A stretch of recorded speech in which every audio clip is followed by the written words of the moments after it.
दरअसल मध्य प्रदेश में तो सरकार बनी थी कांग्रेस की ही।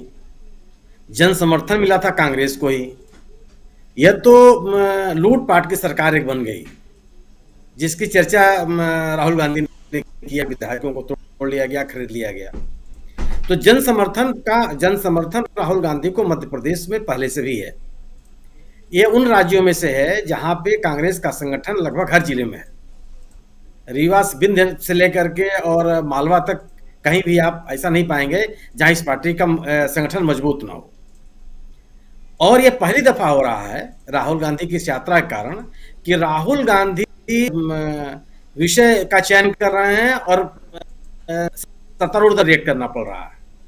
एजेंडा विपक्ष तय कर रहा है, राहुल गांधी तय कर रहे हैं, और उस एजेंडे पर सत्तारूढ़ दल को रिएक्ट करना पड़ रहा है।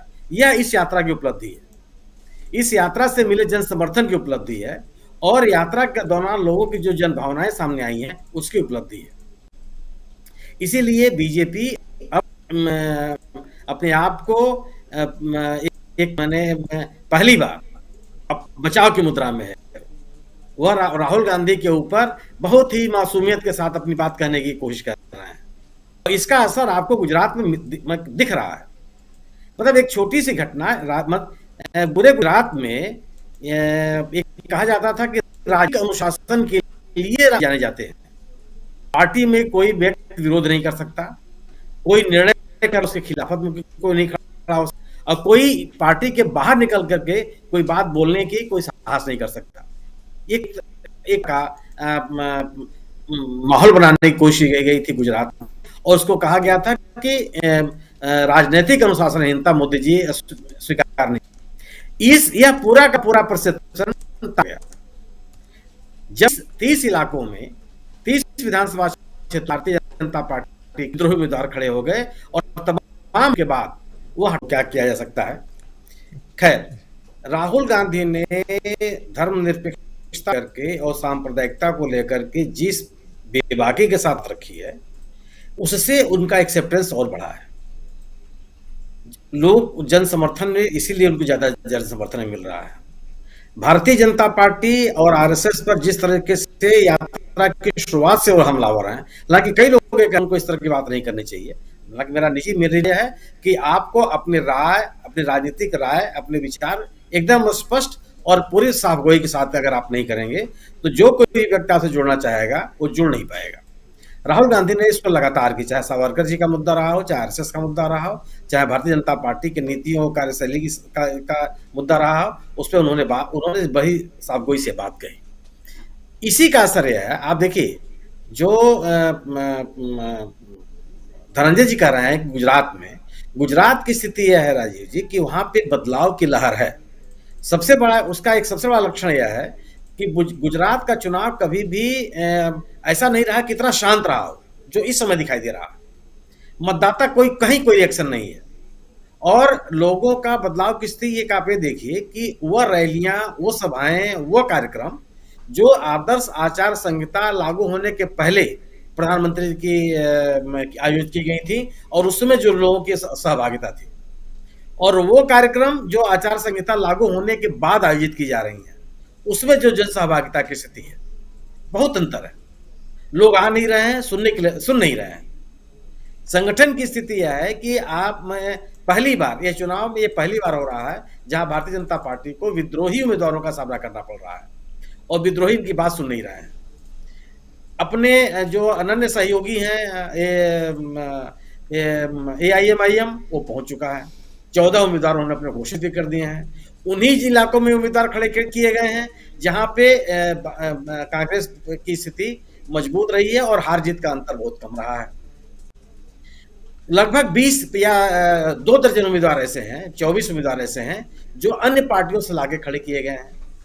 गोया कि आप संगठनात्मक रूप से भी इस स्थिति में नहीं है कि प्रत्येक विधानसभा क्षेत्र में आप अपने दल के उम्मीदवारों को खड़ा कर सके। एक नंबर 2, आपको बड़े पैमाने पर अपने विधायकों के टिकट काटने पड़े एंटी इनकम्बेंसी को रोकने के लिहाज से।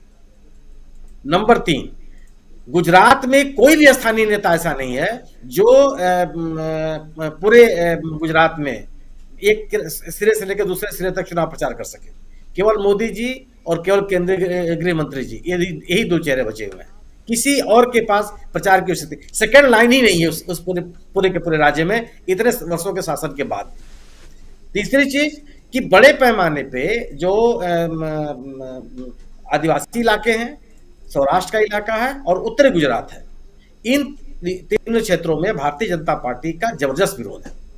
और इसलिए विरोध है कि विरोध की ये बात कही जा रही है कि इन इलाकों में जो भारतीय जनता पार्टी ने संपर्क यात्राएं निकाली, उसका विरोध हुआ, लोग करके उसके उसके खिलाफत किए।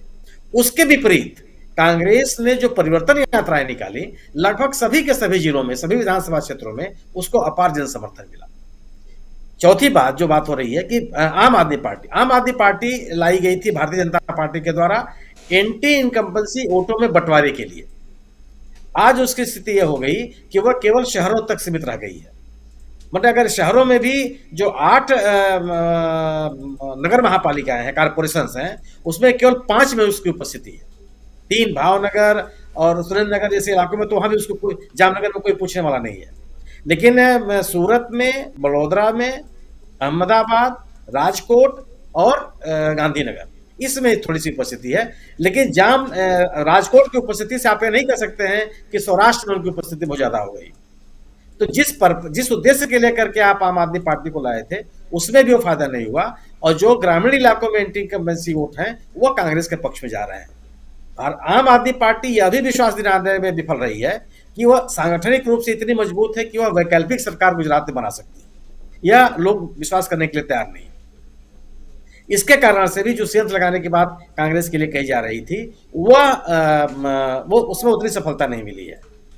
जो बातें कही जा रही थी कि कांग्रेस कहीं दिख नहीं रही है, राजीव जी, अगर आप कांग्रेस का प्रचार भारतीय जनता पार्टी की तुलना में करेंगे तो आपको कहीं नहीं दिखेगी। है ही नहीं उनके पास कुछ भी, उतने संसाधन इनके पास नहीं है। लेकिन ग्रामीण स्तर पर, स्थानीय स्तर पर कांग्रेस ने जबरदस्त प्रचार अभियान चला और अपनी कनेक्टिविटी और अपनी उपस्थिति दर्ज की वहां। इसलिए यह है कि परिवर्तन का एक माहौल है। और अगर संगठन के स्तर पे कांग्रेस अपने को ठीक ठाक संचालित कर पाई, अपने कार्यकर्ताओं को मोबिलाइज कर पाई, तो निश्चित रूप से जिसका आकलन धनंजय जी कर रहे हैं वो आपको दिखाई पड़ेगा। राहुल गांधी की यात्रा का केवल और केवल सबसे बड़ा लाभ हुआ कि कांग्रेस को लोगों ने गंभीरता से लेना शुरू किया, कांग्रेस नेतृत्व को लोगों ने गंभीरता से लेना शुरू किया। और उन लोगों को एक प्लेटफॉर्म मिला जो सत्तारूढ़ दल के कार्यक्रमों, नीतियों से असहमत थे और विरोध के स्वर खड़ा करने के लिए तैयार थे। राहुल गांधी ने वो मंच दिया, राहुल गांधी ने वो राजनीतिक गतिविधियां दी जिसके कारण से असहमति को एक आवाज मिली। और इस असहमति की आवाज में सबसे जो सत्तारूढ़ दल ने एक माहौल अपराजय राजनीतिक दल के रूप में बना लिया था, वह दरकता हुआ नजर आया। और यह गुजरात में भी इसका असर आपको, उसकी धमक बाकायदे दिख रही है। जी राजीव जी बिल्कुल बिल्कुल, गुजरात में असर वही तो समझने की हम कोशिश कर रहे हैं कि क्या राहुल गांधी की